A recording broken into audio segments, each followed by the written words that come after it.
হাওড়া স্টেশনের কোলাহল, মানুষের ভিড় আর ট্রেনের বাঁশির শব্দে চারপাশ মুখরিত। হাতে ব্যাগ, চোখে উত্তেজনা। আমরা প্রস্তুত অমরকণ্টকের পথে যাত্রা শুরু করতে। উঠে পড়েছি আমাদের train Azad Hind express AC2। Just train এলো, ট্রেন অন টাইম আছে। আমরা যখন পুরী গেছিলাম আমাদের প্রায় 15 ঘন্টা লেট ছিল না রে ট্রেনটা? বাবা, ওরকম হয়নি, এটা এখনো পর্যন্ত অন টাইমই আছে। আচ্ছা বুঝুন, এবার স্লিপার ক্লাস কেমন লাগছে? তুমি তো বন্দে ভারত গেছো, শতাব্দী গেছো। তুই ওপরে শুবি, তুই নিচে শুবি, তাই তো? আচ্ছা ঠিক ঠিক আমি ওপরে শুবো, বিকজ আমি highest skid in the world. ঠিক আছে, highest skid in the world. চলো এবার দেখা যাক ট্রেন ছাড়বে আর কিছুক্ষণের মধ্যে। ছাড়বে ট্রেন 9:27 আর 13 মিনিটের মধ্যে ট্রেন ছেড়ে দেবে।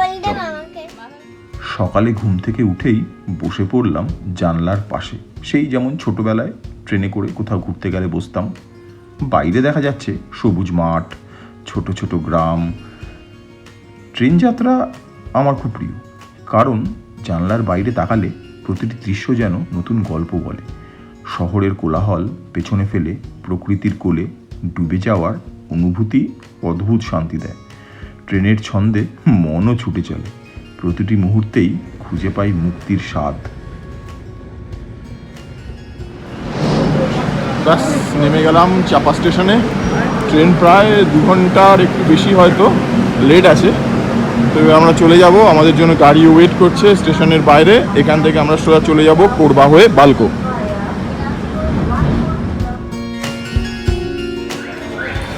হ্যাঁ তো পিকু, কেসা লাগ রা হ্যায়? কেমন লাগছে? বহুত বড়িয়া। তুমি তোমার মাইকা ভালো লাগছে না? নীল কেমন লাগছে? নানা বাড়ি? नाना का घर अच्छा लग रहा है, বাংলা थोड़ा सा गर्म है। গরম তো হয় पर ভাই। यहाँ का गर्मी वहाँ का गर्मी से अलग। এখানে অনেক ড্রাই হিট, কলকাতায় অনেক হিউমিড ব্যাপারটা, সব ভিজে ভিজে যাচ্ছে। अरे আমাদের গাড়ি এসে গেছে, এখন নিয়ে আসবে, তারপরে আমরা চলে যাব সোজা বালকো নাগার। তো আমরা এখন যাচ্ছি কোথায়? তো আমরা এখন চাপা থেকে যাচ্ছি বালকো। তো 1 ঘন্টা 15 মিনিট মতো লেগে যায় গাড়িতে। ब्रिज बना दिए। তো বালকো যাওয়ার পথেই আমরা গাড়ি দাঁড় করালাম কোরবার বিখ্যাত মিষ্টির দোকান নিউ দিল্লি সুইটসে। এখানে পাওয়া যায় নানা রকমের ঐতিহ্যবাহী মিষ্টি, যেমন লাড্ডু, পেড়া, গোলাপ জামুন, আরও কত কী। তো ভেতরে ঢুকেই দেখতে পেলাম খুব সুন্দর সুন্দর মিষ্টি, অনেক রকমের মিষ্টি থরে থরে সাজানো রয়েছে। আমার বউ বলল কোরবার নাকি এটাই সবচেয়ে ভালো মিষ্টির দোকান।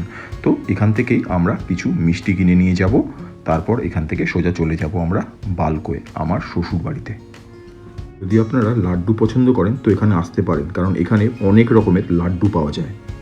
এটা হচ্ছে কালা জামুন, এটা হচ্ছে লাল জামুন, এটা হচ্ছে মিনি জামুন।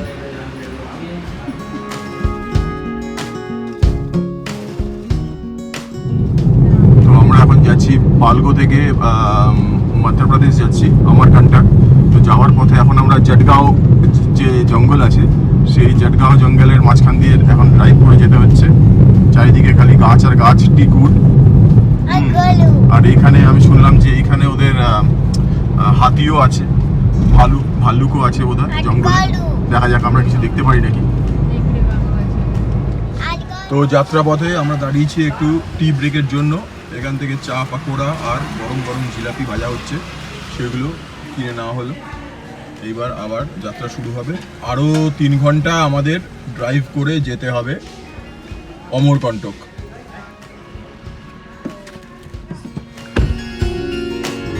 এবার আমাদের আঁকা বাঁকা পাহাড়ি রাস্তা বেয়ে এবার আমরা উপরে উঠছি। মানে দুপাশে জঙ্গল রয়েছে আর মাঝখানে এরকম আঁকা বাঁকা রাস্তা, একটু বিপজ্জনক ড্রাইভিং এর জন্য, বাট ঠিক আছে, এরকম একটু অ্যাডভেঞ্চারের জীবনে দরকার।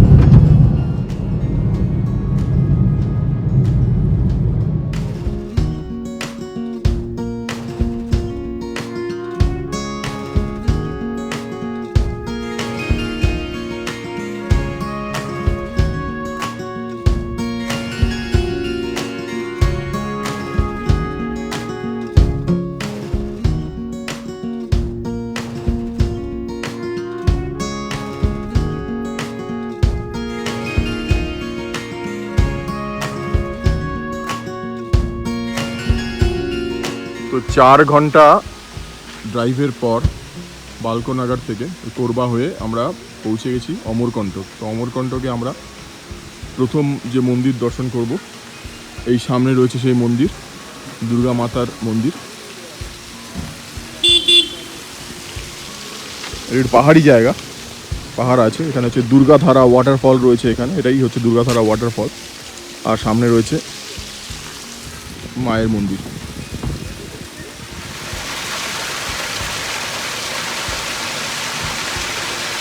আমরা এবার আস্তে আস্তে এগিয়ে যাচ্ছি ওই দুর্গাধারা ওয়াটারফলের সামনে। এই হচ্ছে ওয়াটারফল, আর এই হচ্ছে সামনে মায়ের মন্দির। এই যে আসছে নীল, কেমন লাগছে এসে? ভালো লাগছে না? প্রথম মন্দির দর্শন করলে একটু রাস্তাটা একটু বাম্পি টাইপের, পাহাড়ি রাস্তা যেরকম হয়, তার মধ্যে একটু গরমও আছে। হ্যাঁ, বাইরে নেমে না না না, হুকা ফলস আরো বড় ছিল। এখানে অনেক লোকের ছবি টবি তুলছে।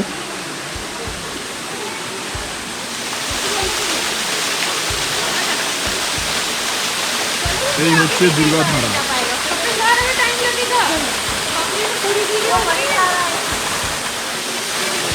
দুর্গাধারা একটা জিনিস দেখুন, এই যে ঝর্ণা জল পড়ছে, ওইখানে একটা শিবলিঙ্গ রাখা আছে, শিবলিঙ্গের ওপরে একদম জল পড়ছে ওপর থেকে।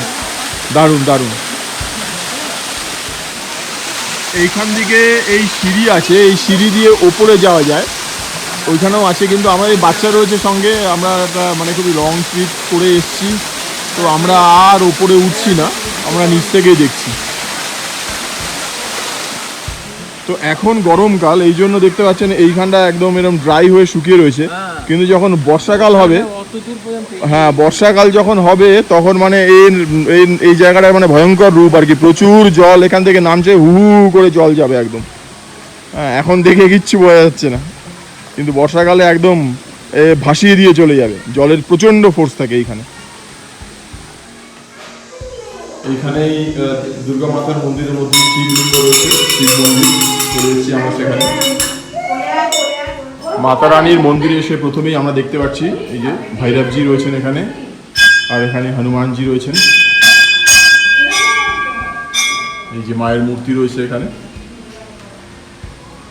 খুবই সুন্দর, অপূর্ব।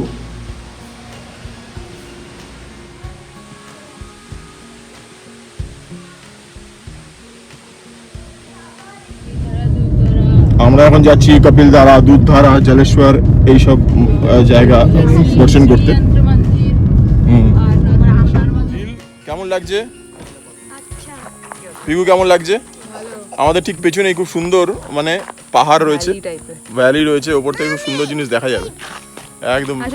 এইদিকেই একদম ডিপ ভ্যালি, অনেক পাহাড় রয়েছে, দারুণ জায়গা, খুব সুন্দর অমরকণ্টক।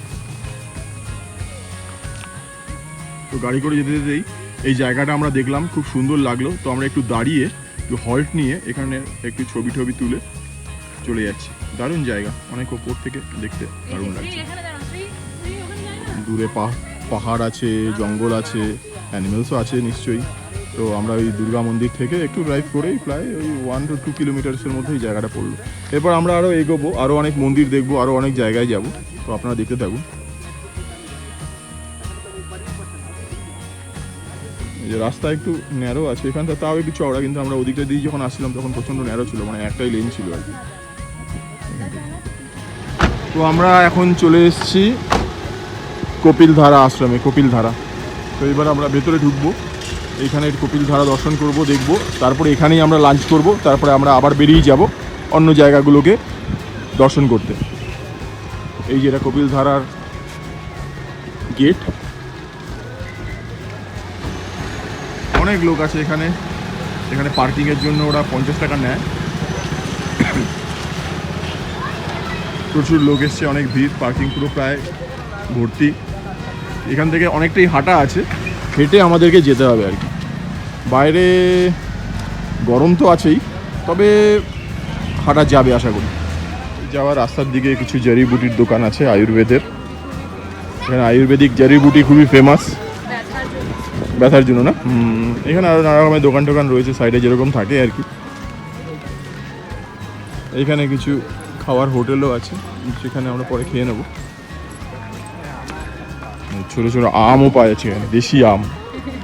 জিনিস দেখতে পাচ্ছি যে এইখানে এই জামটা খুব জামটা খুব পপুলার। এইখানে সব জায়গাতেই এরকম জাম বিক্রি হচ্ছে রাস্তা রাস্তা, এবং এখানকার জাম বেশ সুন্দর, বেশ খুব মিষ্টি, বড় বড়। গরমে যা হয় আর কি, এখানে সাত্তুর শরবত বিক্রি হচ্ছে।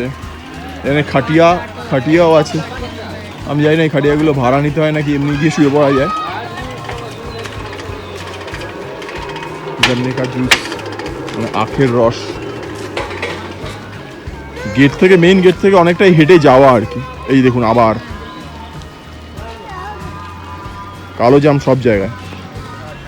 এখানে কন্দমূল কিনতে পাওয়া যাচ্ছে। এই যে ভগবান শ্রী রাম सीता वनवास के समय ये कंदमूल के खाए से এখানে রাম আর সীতা তখন ছিলেন। অনেক বাদর, এখানে ভর্তি বাদর দেখা যাচ্ছে। বেশিক্ষণ এদেরকে শ্যুট করা যাবে না, দেখলে আবার মোবাইলটা ছিনিয়ে নিয়ে চলে যেতে পারে, বলা যায় না, খুবই আনপ্রেডিক্টেড। এই যে এখানে অনেক ধরনের মানে হার্বাল জড়িবুটি বিক্রি হয়, খুবই মানে ফেমাস। আমি আসতে গিয়ে দেখছিলাম, তো আমি জানি না এগুলোর কি কার্যকারিতা বা কি সে ইউজ হয়, কিন্তু এখানে প্রচুর এগুলো খুবই কাজের, এবং আমি শুনেছি যে এগুলো খুবই মানে উপকারী। কপিলধারার সামনেই রয়েছে কপিল মুনির আশ্রম, যেখানে কপিল মুনির পদচিহ্ন ও কপিলেশ্বর শিবলিঙ্গের পূজা হয়।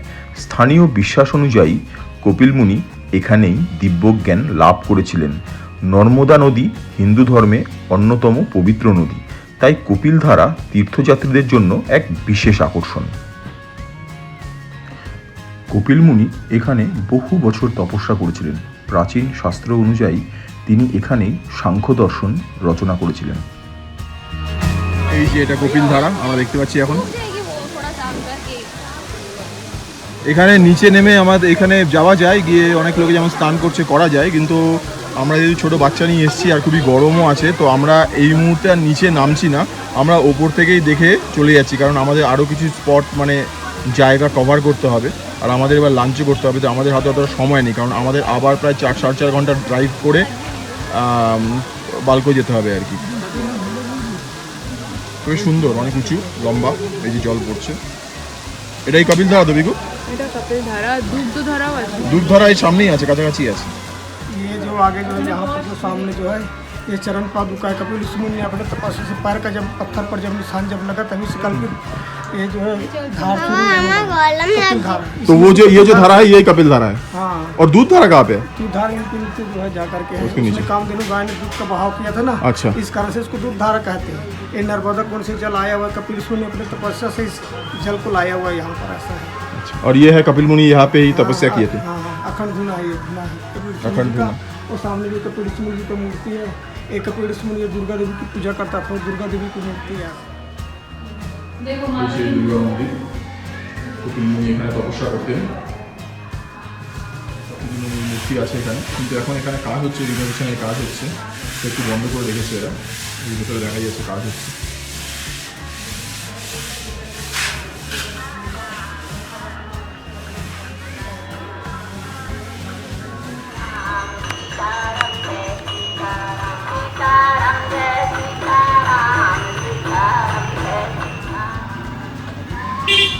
এই যেটা হচ্ছে মধ্যপ্রদেশ সরকারের এই গ্লাস ভিউ পয়েন্ট। তো আপনি এখানে আসলেও যদি আপনারা এই জায়গাটায় আসতে চান, যেখানে ওই যে গ্লাস রয়েছে, ওইখান থেকে আপনারা ভালো একটা ভিউ পাবেন এই যে গ্লাসের ওপর দাঁড়িয়ে, তার জন্য আপনাকে 20 টাকা করে টিকিট দিতে হবে, মানে 20 রুপিস টিকিট। ওই যে ওইখানে ওরা টিকিটটা কাটছে, কেটে এখানে গেট আছে, গেট থেকে এসে আপনি কিছুই না এইখানে আসতে পারবেন। এখানে এই গ্লাসের মধ্যে দাঁড়াতে পারবেন, এই যে গ্লাস, এই তলা দিয়ে দেখাও যায়, নিয়ে এখানে ছবি তুলতে পারবেন। এখানে ছবি তোলার জন্য লোকও আছে, এরা ছবিও তুলে দিতে পারবে। আপনি যদি আপনার মোবাইলে তুলতে চান তাও তুলতে পারেন, তবে এটা জাস্ট ভিউয়ের জন্য, তার জন্য আপনাকে দিতে হবে 20 রুপিস পার অ্যাডাল্ট।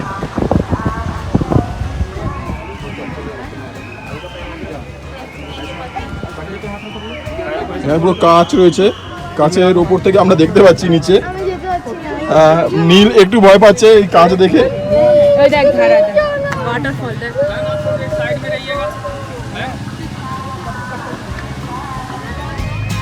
মধ্যপ্রদেশের অমরকণ্টকে এই কপিলধারা জলপ্রপাত একটি বিখ্যাত প্রাকৃতিক ও ধর্মীয় স্থান। নর্মদা নদীর প্রথম জলপ্রপাত হিসেবেও এটি পরিচিত। প্রায় 100 ফুট উঁচু থেকে জলধারা নেমে আসে এবং ঋষি কপিল মুনির নাম অনুসারে এর নাম করা হয়েছে কপিলধারা।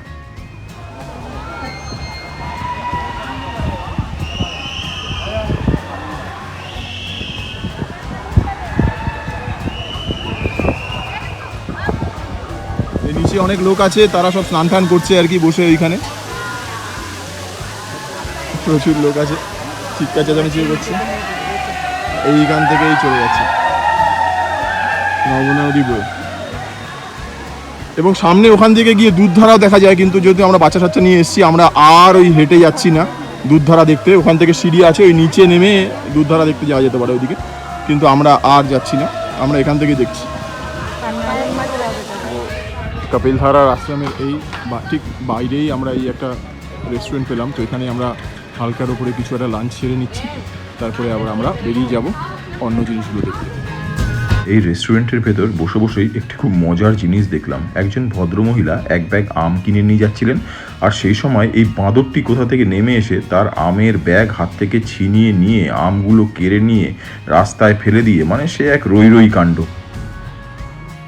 পরবর্তী গন্তব্যে যাওয়ার আগেই আমরা খেয়ে নিলাম একটু লাঞ্চ এখানে। তো এখানে সব রেস্টুরেন্টগুলোতেই আপনার ভেজ খাওয়া পাওয়া যায়, তো আমরা নিয়ে নিয়েছি একটি ভেজ থালি।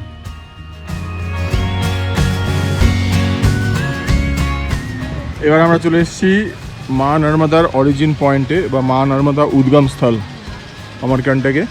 তো এইখানে নর্মদা নদী যে উৎপত্তি স্থল, সেইখানটা এবার আমরা যাব।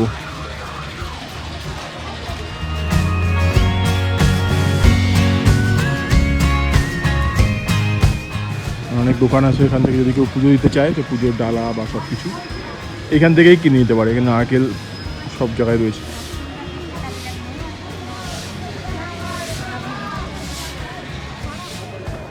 এই যে এইখানে এবার আমরা চলে এসেছি একদম মা নর্মদা মন্দিরে। এখানেই মা নর্মদার উদ্গম স্থল, অমরকণ্টকের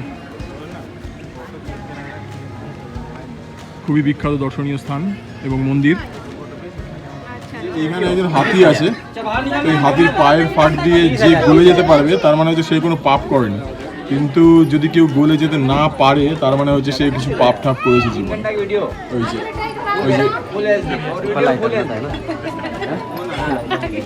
সবাই দেখছে কে কি পাপ করেছে না করেছে। এই যে একজন ঢুকছে, ও গলে গেছে মানে হচ্ছে ও কোনো পাপ করেনি জীবনে। আমি চান্স নিচ্ছি না।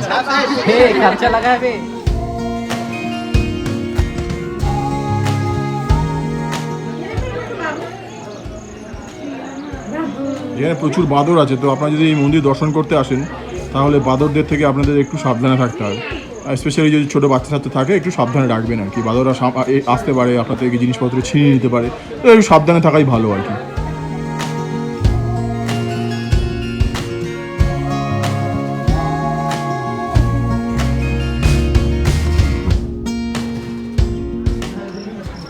সূর্য দেবতা রয়েছেন, তার রথ সূর্যের সাতটি ঘোড়া, ঠিক যেমন কোণার্কের সূর্য মন্দিরে ছিল, সেটাও সূর্যদেবের মন্দির।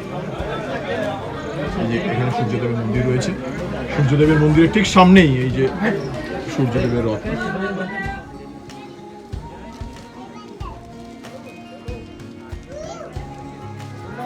তো এই হচ্ছে নর্মদা মাতার উৎপত্তি স্থল। এটা হচ্ছে শ্রী নর্মদা কুণ্ড। এখানে দেখতে পাচ্ছেন এখান থেকে উৎপত্তি হয়েছে নর্মদা নদীর।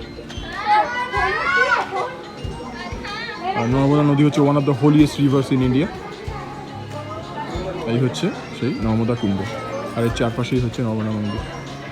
খুব সুন্দর, খুব সুন্দর জায়গা। কিন্তু এই কুণ্ডে কিন্তু আপনি স্নান করতে পারবেন না। আপনি জল নিয়ে মাথা দিতে পারেন, প্রদীপ ভাটাতে পারেন, কিন্তু এখানে কিন্তু স্নান করা যাবে না। এইবার আমরা চলে এসেছি মাই কি বাগিয়া বা মায়ের বাগান। হ্যাঁ, তো এইখানে এটা খুবই স্যাক্রেড প্লেস।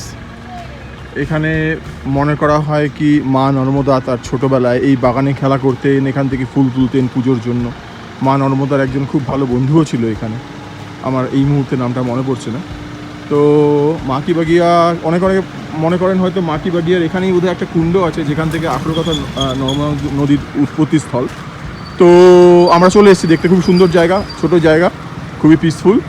তো চলুন দেখি মা কি বাগিয়ার মন্দিরটা কীরকম।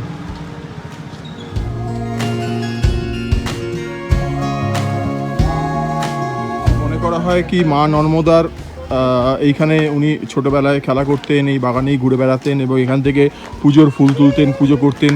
এবং মা নর্মদার একজন খুব সুন্দর বন্ধু ছিল, তার নাম হচ্ছে গুলাব কাউলি।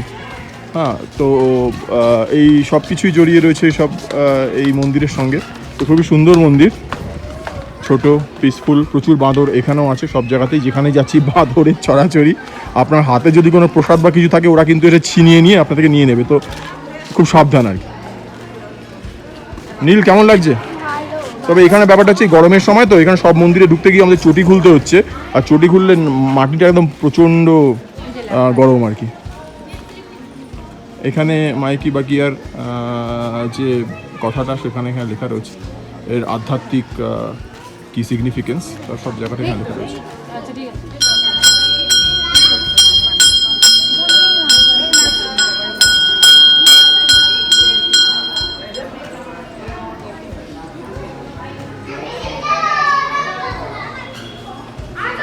তো মা নর্মদার যে মূর্তি রয়েছে ওখানে ওখানে লেখা রয়েছে ফটো খিচনা মানা হ্যাঁ। তো আমি ওখানে ভিডিও বা ফটোগ্রাফি করলাম না, তো এই মন্দিরের বাইরের এই ছবিটা আমি দেখাচ্ছি আর কি।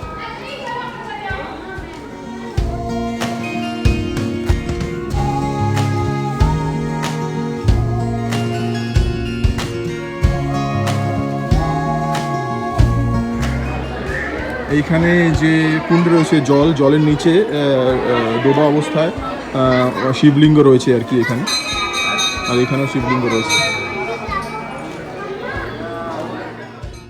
মাইকি বাগিয়া দেখার পর এবার আমরা চলে এসেছি কলচুরি মন্দিরে।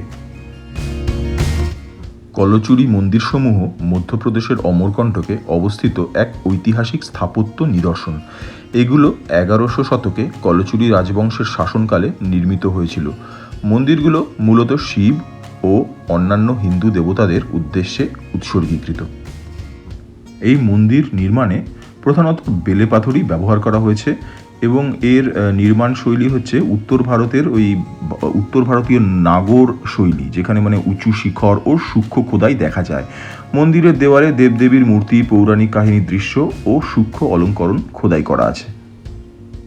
নর্মদা নদীর উৎসের কাছাকাছি হওয়ায় তীর্থযাত্রীদের জন্য এটি একটি গুরুত্বপূর্ণ স্থান।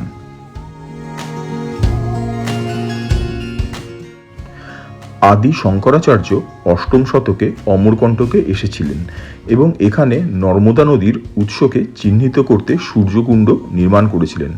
তিনি পাতালেশ্বর মন্দিরে শিবলিঙ্গ প্রতিষ্ঠা করেন এবং অমরকণ্টককে একটি গুরুত্বপূর্ণ তীর্থক্ষেত্র হিসেবে প্রতিষ্ঠিত করেন। পরে কলচুরি রাজা কর্ণদেব 1041 থেকে 1073 খ্রিস্টাব্দের মধ্যে এখানে এই মন্দিরগুলি নির্মাণ করেন। আদি শঙ্করাচার্যের আধ্যাত্মিক প্রভাবের কারণে এই অঞ্চলে ধর্মীয় স্থাপত্যের বিকাশ ঘটে, ফলে অমরকণ্টক আজও ঐতিহাসিক স্থাপত্য ও আধ্যাত্মিক তীর্থযাত্রার কেন্দ্র হিসেবে পরিচিত।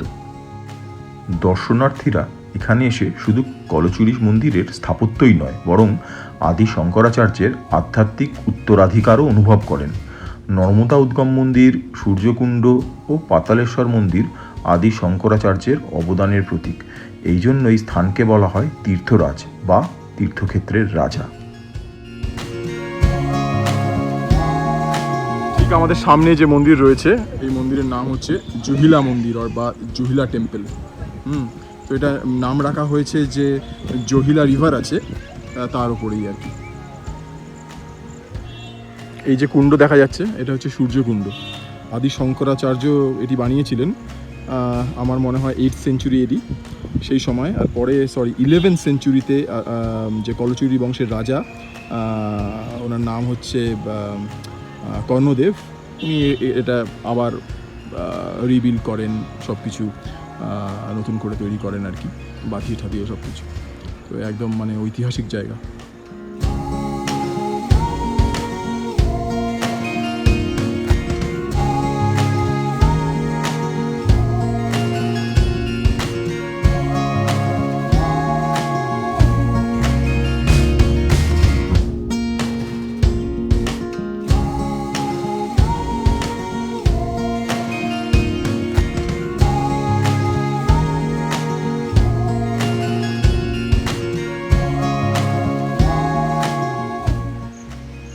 আপনারা যদি অমরকণ্টকে আসেন, এই কলচুরি মন্দির এইটা একদম আসবেন এবং দেখবেন আর অনুভব করবেন ইতিহাসকে।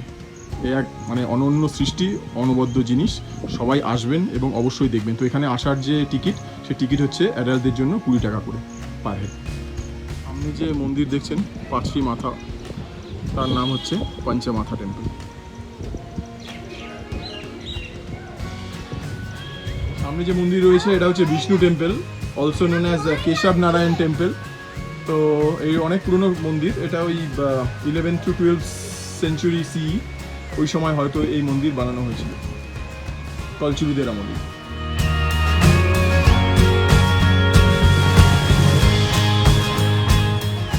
এই যে মন্দির দেখতে পাচ্ছেন এটা হচ্ছে করণ টেম্পল। এটাও বানিয়েছিলেন করণ দেব, কলচুরি ডাইনাস্টির যে রাজা।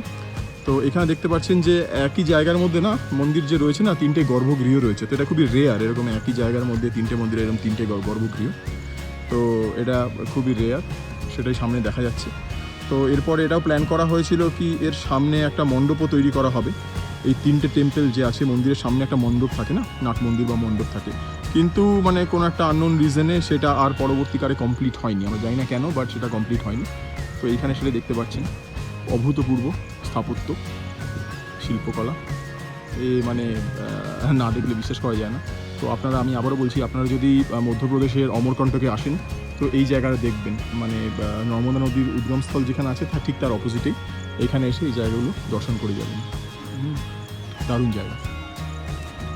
এবার কালাচুরি মন্দির থেকে প্রায় 900 মিটার ডিস্টেন্সেই হচ্ছে এই শ্রী যন্ত্র মন্দির।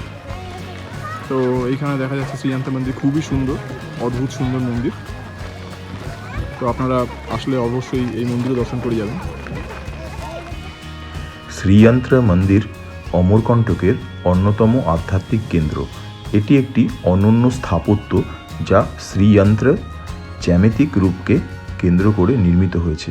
শ্রীযন্ত্র হিন্দু তন্ত্রশাস্ত্রে মহাশক্তির প্রতীক, যা ধ্যান, শক্তি ও আধ্যাত্মিক উন্নতির প্রতীক হিসেবে পূজিত হয়। শ্রীযন্ত্রকে মহাশক্তি ও দেবী ত্রিপুরা সুন্দরীর প্রতীক হিসেবেও মানা হয়। তো সারাদিন অমরকণ্টক ঘোরার পর এখন আমরা রওনা দিচ্ছি কোরবার উদ্দেশ্যে। এখন আমরা চলে এসেছি ইন্ডিয়ান কফি হাউসে কোরবাতে। হ্যাঁ, তো সারাদিন আমাদের চাটা খাওয়া হয়নি, প্রচুর ঘোরা গেছে। সেই সকাল 7:30 থেকে বেরিয়েছি আর এখন বাজে 7:50। এবারে এখানে একটু কফি খাবো আর রাতের খাওয়া আমরা প্যাক করে নিয়ে চলে যাব।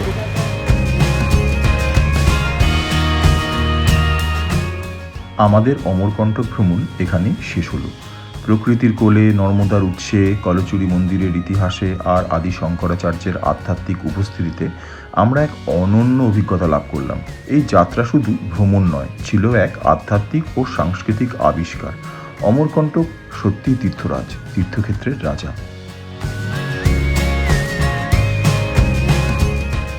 আপনাদের ভালো লেগে থাকলে অবশ্যই এই ভিডিওটি লাইক করুন, বন্ধুদের সাথে শেয়ার করুন আর আমাদের চ্যানেলটি সাবস্ক্রাইব করুন। নতুন ভ্রমণ কাহিনী নিয়ে আবার দেখা হবে খুব শিগগিরই। ততদিন পর্যন্ত ভ্রমণ হোক আনন্দের আর জীবন হোক অভিজ্ঞতার ভাণ্ডার। ধন্যবাদ।